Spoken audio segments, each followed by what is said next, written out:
So we're running hills today. I'm not sure if you guys can tell that they're running the hills.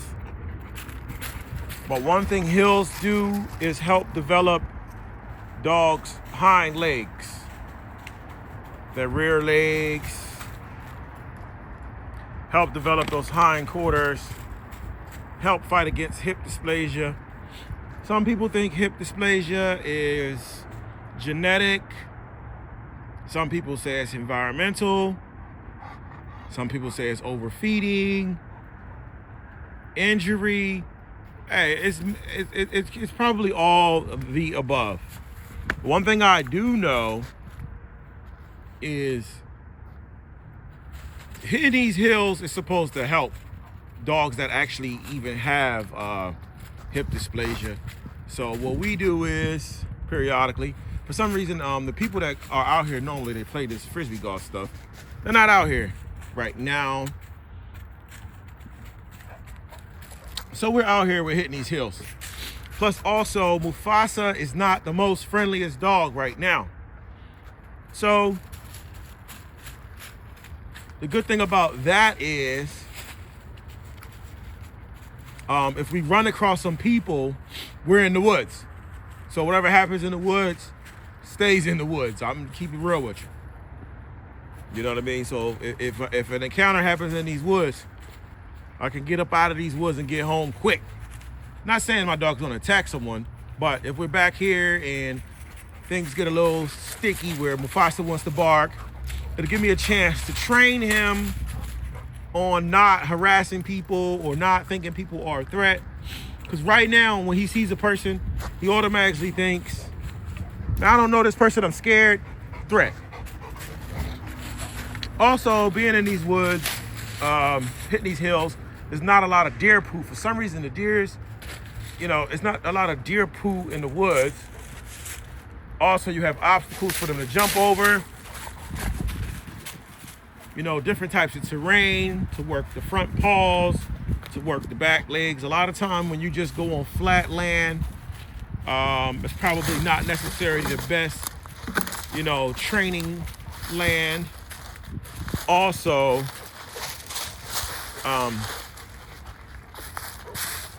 lot of concrete walking is not probably that great for large dogs and humans. So we're both back here getting a little workout. If you notice, he has perfect legs.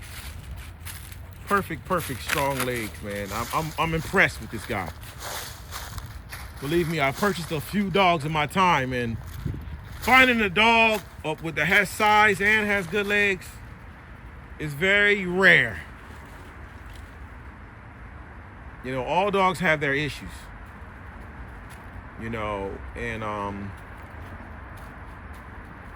Yeah, we're just back here, man. We're just working out, letting them use their legs in different manners, different angles, different surfaces, working those muscles. Well, Milan done crossed that ditch. Y'all missed it. She crossed that ditch right there. Now he's gonna do it. See that? That's my hip text. That's my hip check. And they're gonna jump this. They're gonna jump this big log right here. That's my hip check right there. Huh. You want a hip check, do you?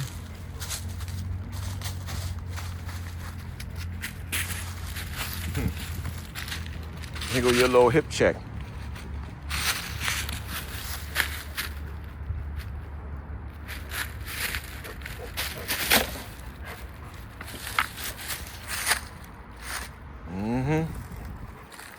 That's my hip check, but here at Co-op Kennel, man, you're able to see how our dogs maneuver in certain situations, what we do with them.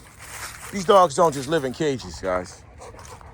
A lot of people think that breeders are bad because we breed dogs, because we may have to rehome a dog, but this is a business. When you go get that chicken sandwich and that burger, y'all don't care what happened to that cow or what happened to that. When you get that diamond ring, you don't care about the person that was digging the diamond mine. When you got that cell phone, you don't care nothing about the battery who had to die to get the battery dug up in the wars over the minerals. You just use your cell phone and shut your face. So, you know, when it comes to dogs, people are a little sensitive. Like I say, you know, they got to kill animals to eat them. Look at that, look. We on hills, guys, so this is... Come here, boy. He trying to get to me. You know, breeding dogs is not the greatest thing to do for an animal, but putting an animal in a pen and feeding them corn when they're supposed to be eating grass. Like if you know anything about chickens or if you know anything about cows, they're supposed to only be eating grass. We feed them grain, which irritates their stomachs. You know, makes them have gas and makes them, you know, sickly. We cut the beaks off of chickens to eat them. We do all kind of crap. But for some reason, when it comes to dogs, everybody want to cry and complain about what someone else is doing to their dog. And man, in this world, you just got to mind your business. You know what I'm saying? And be grateful for what you got. In the breeding game, you know, we try to give these dogs the best life that we can give them. Enjoyable experiences like this. Coming out to the woods. Frolicking, investigating.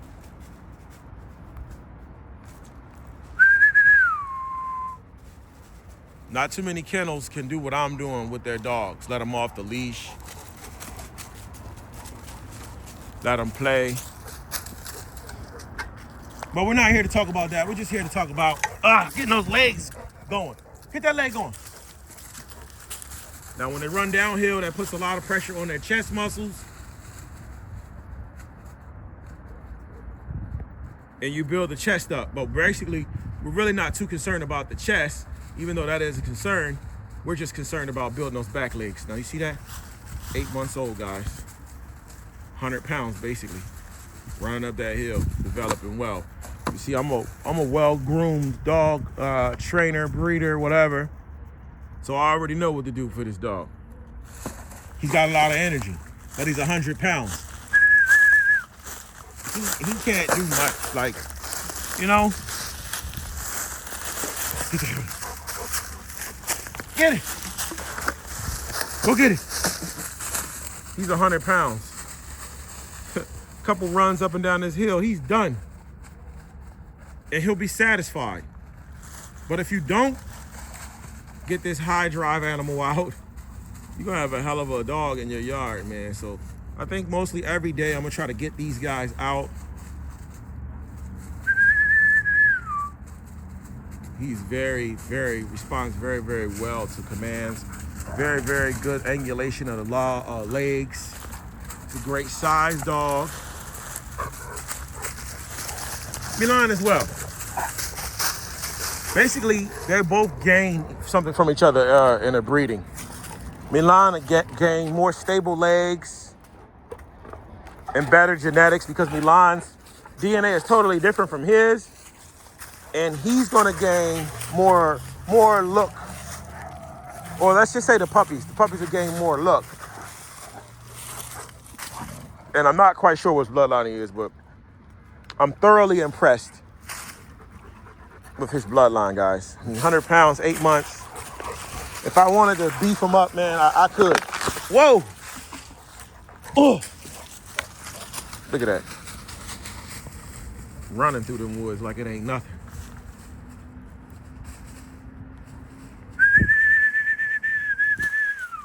We're gonna maximize this, guys.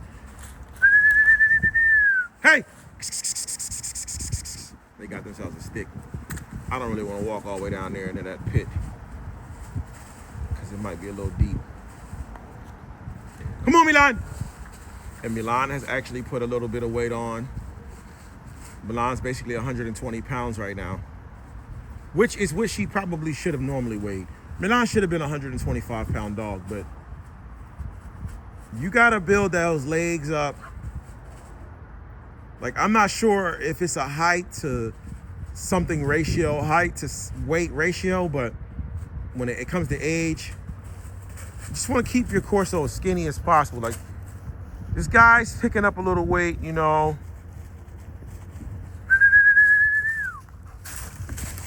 But we give him supplements from time to time when we got him.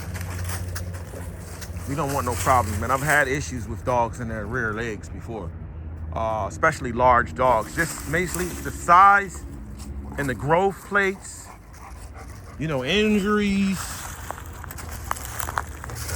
I don't think it necessarily has a lot to do with, oh, shoot, took the stick out of my hand. Go get it. Look at that, look at that. 100-pound dog, guys. He's very agile. She actually got him by 20 pounds right now. But yeah, so, you know, we out here, and you see he's building those legs up on that hill, pulling.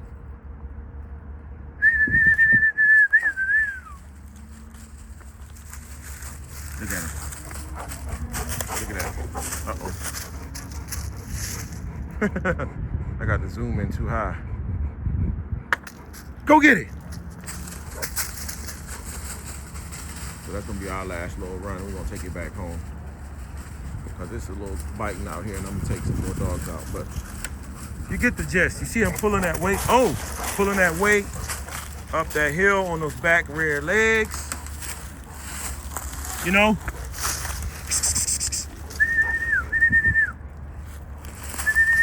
You see her? She's maxed out already with that at 120 pounds.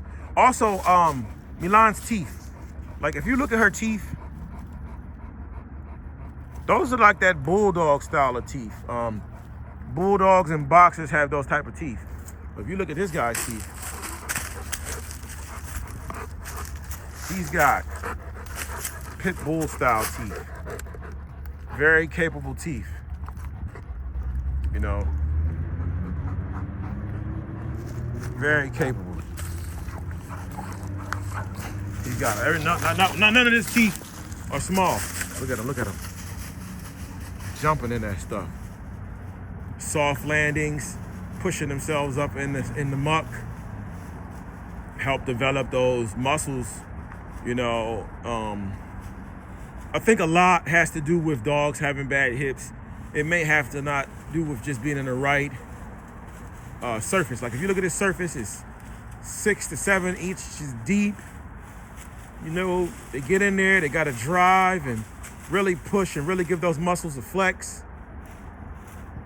And it's really soft. It's kind of slippery, as opposed to just being on a flat surface at all times. And especially if the flat surface is concrete, like I say, and that concrete probably causes a lot of injuries on these dogs, and just not being on a correct surface. People don't think about that, but if you're working in the kitchen, you know that they have little soft mats. And then some of you guys sit at your desks all day, but some of you guys like to stand up at your desk, and you'll have that soft mat that you can stand on and you can type. So then you can help protect your back from sitting in that chair all day. And also, look at that. Working them back legs. Full extensions, full body weight on those back legs. And you know, that's a big thing, because when a dog tries to run at a high, fast speed, he now has, let's just say one leg is pushing hard, 100 plus pounds on one back leg. Plus force times speed. Let's say the dog is going, let's just do a small mathematical equation. You got a 100-pound dog going 10 miles an hour. Force is equal to weight times speed. So one leg might have 1,000 pounds pushing on the back of it. That force transfers from the bottom of the foot all the way to the hip. So now you're talking about 1,000 pounds of pressure on a hip that has not been developed in such a way like these dogs. Running on different surfaces, doing different types of walking, you know, developing that muscle. He about to poo, y'all. I ain't gonna let y'all see that. It had sweet potatoes, milk powder, and sweet potatoes, milk powder, and dog food today. You know, basically lactose, you know, it's different thing. Look, when he jumped, he went deep into that pit right there. You know, but it was actually able to help him just dig in a little bit. So I'm gonna try to hit these hills up a lot more, but that helped him dig in and give his hip a little, you know, a little twist, a little excitement to that hip. I think a lot of leg issues are caused by overfeeding and the surfaces that the dogs are walking on. You know, if you're hitting hills every day like this, that soft grass, different terrains, full of leaves. Look. Got his back legs, got to support all that weight. So as he comes up that hill, that whole 100-pound force is on each one leg. If he moves fast, it's you know, it's helping the development of that back leg. I don't think people give that any consideration. And they think that they're gonna do some hip test and the genetic test and blah, blah, blah test. And then you take a 100-pound dog like this and tell him to go run. 130-pound dog and tell him, run as fast as you can, buddy. Run 130. Tell a fat person to go for a sprint. See what happened to that fat person. No disrespect to any fat, overweight people or anything, but if you tell me to go sprinting, I'm gonna end up injured. Look, Milan's going up this hill. That's a hill, she's far away, guys. Look at that. Now she's coming down that hill. At 5 years old, she's still able to get after it. And Milan is a dog that actually had, oh look, we're in the hood, baby. We're in the hood, Baltimore City. Junkies been back here getting it. Damn. They've been really getting it. Damn. Let me get up out of here. Welcome to the hood, guys. Can't even go in the woods. I'm gonna smack one of these junkies next time I come back here. I'm gonna let my dogs go smooth on. Sorry, didn't disrespect to anybody that's a junkie or feel bad or think that I shouldn't be saying that, but next time I come back here, I'm letting my dogs go if I see anybody back here using drugs. And I'm gonna say something about it too. Look at this. Next time I catch those junkies back here, matter of fact, I haven't seen them back here in a while. They probably got ran up out of here. But I'm gonna say something. I'm gonna be like, yo, y'all got all those needles down there. Y'all need to pick those up. Know what I mean? Or I'm letting my dogs loose on y'all. Shit. It's a shame what you gotta deal with, man. Public spaces. Public spaces. I shouldn't be talking like that or talking about stuff like that, but what are you eating, Snow? Get out of that. Get out of that. This guy is always thirsty because he, you know, guys, you want to pay attention. He flips the water bowls. Look at that, still working those back legs. So we're gonna make our way home, guys. It's been a hell of a rant about developing hips and leg muscles in dogs.